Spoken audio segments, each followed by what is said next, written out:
টাইমিটলৈ স্বাগতম জনাই ষ্টুডিঅ'ত মই সুম লৈছো প্লাই ষ্টৰী ফাৰ্ষ্ট অন টাইমিট বিগ ব্ৰেকিং হিমা বিবাদক কেন্দ্ৰ কৰি এতিয়া দেখিবলৈ পোৱা গৈছে পুনৰ উত্তপ্ত হৈ পৰিছে অসম মেঘালয়ৰ ভালুকমাৰীত এতিয়া উত্তপ্ত পৰিস্থিতিৰ সৃষ্টি হৈছে এতিয়া অসমীয়া লোকসকল নিৰাপত্তাহীনতাত ভুগি আছে যাৰ ফলত এতিয়া হাহাকাৰ পৰিস্থিতিৰ সৃষ্টি হোৱা পৰিলক্ষিত হৈছে লৈছো সবিস্তাৰে এই খবৰ জনাই আছো প্লাই ষ্টৰী ফাৰ্ষ্ট অন টাইমিট বিগ ব্ৰেকিং হিমা বিবাদক কেন্দ্ৰ কৰি পুনৰ উত্তপ্ত হৈ পৰিছে অসম মেঘালয় সীমান্তৰ ভালুকমাৰী আৰু নিৰাপত্তাহীনতাত ভুগিছে সীমান্তৱৰ্তীৰ বহু অসমীয়া লোক প্ৰাণৰ মমতাত ঘৰ দুৱাৰ এৰিবলগীয়া পৰিস্থিতি হৈছে সীমান্ত অঞ্চলত এক ভয়াবহ ঘটনা সংঘটিত হৈছে ভালুকমাৰীৰ প্ৰায় ৩৬টা পৰিয়ালৰ আশ্ৰয় গ্ৰহণ বিদ্যালয়ত এতিয়া বিদ্যালয়ত আশ্ৰয় গ্ৰহণ কৰি আছে ৩৬টাকৈ পৰিয়ালে ২৫ জুলাইত মেঘালয়ে বকুৰ ভালুকমাৰী গাঁও নৰ্থ গাৰো হিলছৰ অন্তৰ্ভুক্ত বুলি লগাইছিল সাইনবোৰ্ড আৰু মেঘালয়ৰ এই কাণ্ডৰ তীব্ৰ বিৰোধিতা কৰিছিল সীমান্তৱৰ্তী অসমীয়া লোকসকলে তাৰ পাছতে উত্তপ্ত পৰিস্থিতিৰ সৃষ্টি হয় আৰু একাংশ অসমীয়া লোকক প্ৰহাৰ কৰাৰ অভিযোগত বকো থানাত এজাহাৰ দাখিল কৰিছিল তাৰ পাছতে মুখ্যমন্ত্ৰীৰ হস্তক্ষেপ বিচাৰি শীঘ্ৰেই সীমা সমস্যা সমাধান কৰাৰ দাবী জনাইছে সীমান্তৱৰ্তী অসমীয়া লোকসকলে জনাই আছো এই মুহূৰ্তৰ এক বিগ ব্ৰেকিং নিউজ সীমা বিবাদক কেন্দ্ৰ কৰি পুনৰ উত্তপ্ত হৈ পৰিছে অসম মেঘালয় সীমান্ত ভালুকমাৰীত এতিয়া উত্তপ্ত পৰিস্থিতিৰ সৃষ্টি হৈ আছে নিৰাপত্তাহীনতাত ভুগিছে এতিয়া সীমান্তৱৰ্তীৰ বহু অসমীয়া লোকে নিৰাপত্তাহীনতাত ভুগিছে প্ৰাণৰ মমতাৰ ঘৰ দুৱাৰ এৰিবলগীয়া পৰিস্থিতি হৈছে সীমান্ত অঞ্চলত ভালুকমাৰীৰ প্ৰায় ৩৬টাকৈ পৰিয়ালৰ আশ্ৰয় গ্ৰহণ বিদ্যালয়ত এতিয়া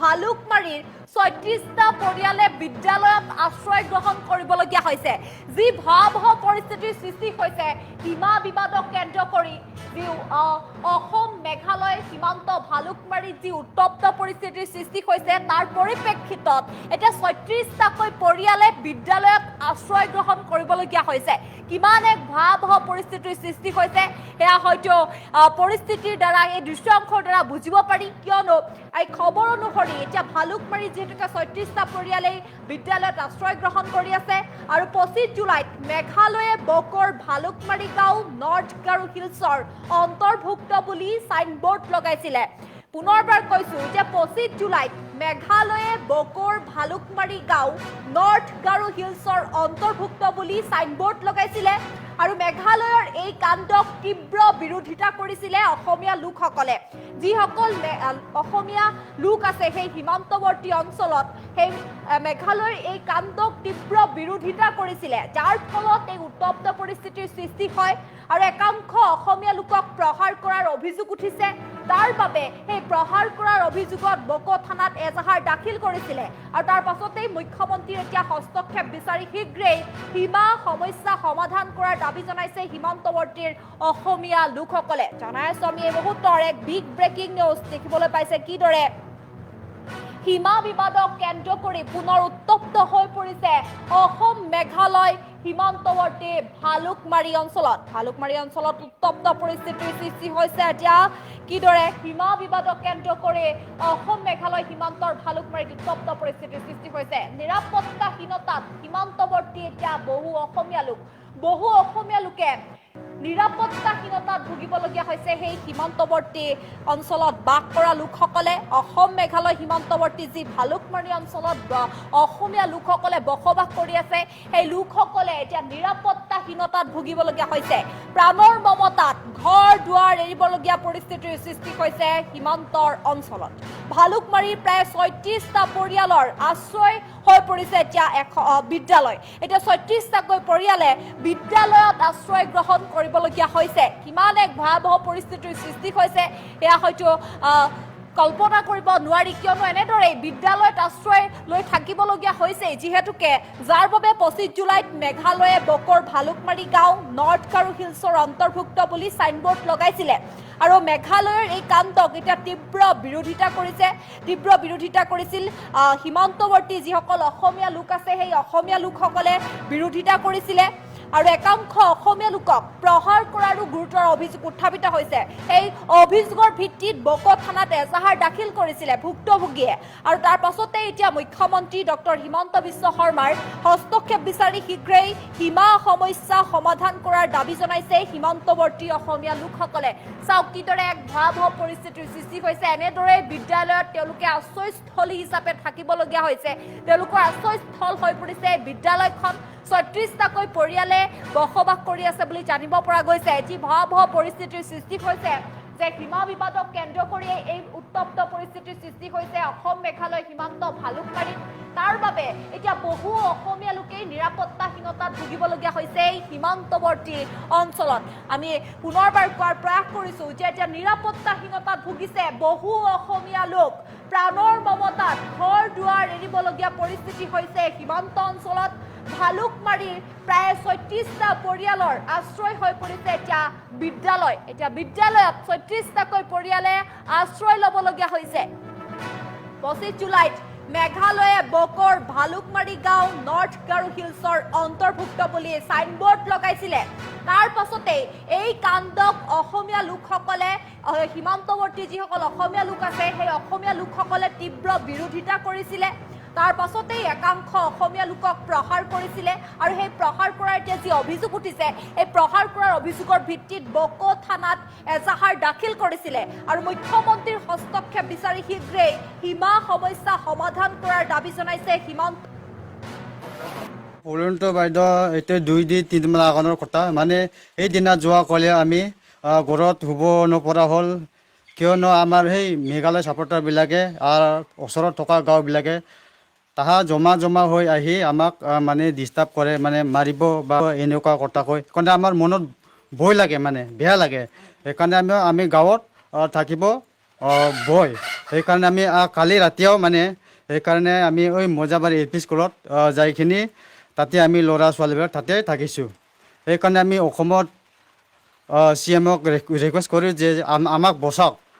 যেনে আমাৰ যিখিনি সমস্যা হৈ আছে, যিখিনি আসাম মেঘালয় মানে এই মাটিটো মানে অসমৰে হয়, আগৰ পৰা অসমৰে হয়, কিন্তু তাই মেঘালয় কৰিবলৈ বিচাৰি আছোঁ। সেইটো আমি নোখোজোঁ, মানে আমাক নালাগে, কিন্তু আমি অসমতে থাকোঁ। সেইকাৰণে আমি অসমত CM-ক বিচাৰিছোঁ আমি সেই সমাধানটো মানে সোনকালে আমাক সমাধান কৰি দিয়ক। কেইটা পৰিয়াল আছে? পৰিয়ালটো মানে অসম ছাপৰ্টাৰবিলাকে 36 পৰিয়াল আছে। সেইটো মানে এতিয়া মানে হাজাৰ সম্প্ৰদায় আহি মানে তাৰ মেঘালয় ছাপৰ্টাৰে মিটিং কৰি আছোঁ। এইটো কি মিটিং হৈ আছে আমি নাজানো, কিন্তু শুনি পাইছোঁ ক'ত মেঘালয় CM না তাৰ আহিব বুলি DC আহিব বুলি শুনি আছোঁ, কিন্তু আমি নাজানো কোনে আহে। কিন্তু আমি CM-ক সেইখিনি কওঁ আমাক সমাধানটো মানে সোনকালে কৰি দিয়ক, মানে মোৰ সেইখিনি ৰিকুৱেষ্ট। ৰাতিৰ ঘটনাটো আমাৰ হেৰি মৌজাবাৰী এল পি স্কুলতে চবে মোৰ ৰাইজেখান তাতে থাকিছে। তাতে সৰু চানা বাচ্চা চব মহিলা গোটাইকেইটা তাতে থাকিছে। আমাৰ ঘৰৰ মালিককেইটা গোটাইকেইটা ডিউটি থাকিছে। এইকেইটা মানে আমাক আজিতো আসাম ছাপৰ্টাৰবিলাকক খিতাই দিম বুলি কৈছে আৰু ডাঙৰ বাথৰখান জমা হৈছে বুলি না কিছুমান মানুহ কৈছে আৰু কিছুমানে হেৰি কৈছিল এনেকুৱাবিলাকক লৈ আনিছে বুলি কয়। আৰু মোৰ বিয়ানীৰ 12 বছৰমান 13 বছৰমান হ'ব ল'ৰা, তাকো আৰু তাতে ফিল্ডখনতে আসাম ছাপৰ্টাৰ এনেকৈ মানে 5জনমান ঘূৰাইছে বোলে। আপোনালোকৰ কেইটা পৰিয়াল পলাই থাকিবলগীয়া হৈছে? আমাৰ 33 পৰিয়ালটো 33 পৰিয়ালটো চবে তাতে থাকিছে। আপোনালোকে ৰাতি তাতে থাকিব? ৰাতি থাকে। দিনত ঘৰলৈ আহে? ৰাতিপুৱা মই ঘৰতে আমাৰ ৰাইজে ঘৰতে আহে, ভাত চাত ঘৰতে বনাই খায়। আৰু মেঘালয়ৰ DC আহিব বুলি কোৱাটো শুনা পাইছে, গাড়ীখনটো অহা দেখা পাইছে। আৰু DC আহে না নাহে মইতো ওচৰতো যোৱা নাই, মই ভয় লাগে মানে সদায় মোকে চকু ডাঙৰ কৰে আৰু মোকে সদায় বহুত অত্যাচাৰ কৰে। মানে মই অসমৰ এনে অংগনবাদী কৰ্মী কাম কৰা। আচলতে এই অঞ্চলস্থ মেঘালয় হিচাপে তেওঁলোক মানে কোন তেওঁলোক?